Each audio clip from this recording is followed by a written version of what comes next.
müstakil Azerbaycan yaşayacak. Azerbaycan'ın devlet müstakilliği ebedi olacak, dönmez olacaktır. Halkımız daima serbest, öz talihinin sahibi olacaktır.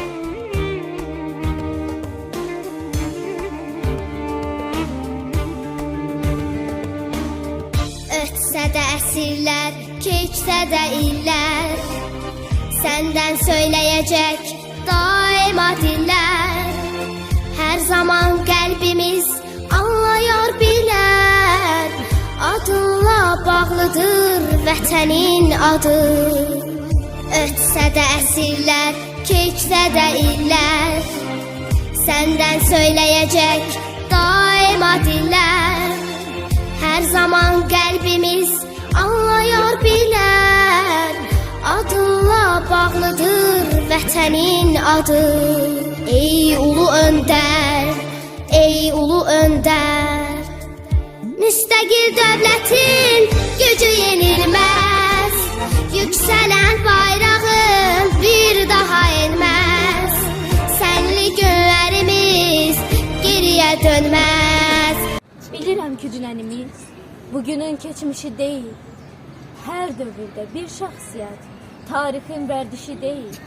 Bir ülkəni xilas etmək bir insan işi değil.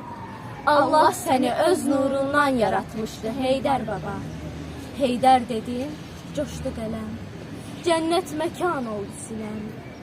Heydər dedim, sustu bulut, güldü günəş, doldu sinəm. Heydər adlı zirvələrə Hakka giden yoldu sinem. Allah seni öz nurundan yaratmıştı Heydər baba.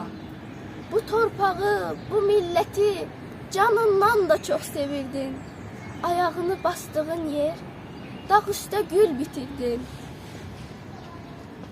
Dün getdin, öz xalqına özün kimi oğul verdin.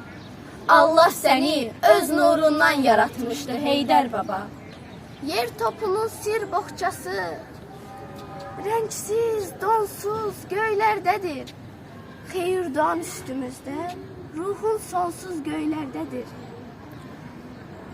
Göyden geldin, göğe döndün, yerin onsuz göylerdedir. Allah seni öz nurundan yaratmıştı Heydər baba.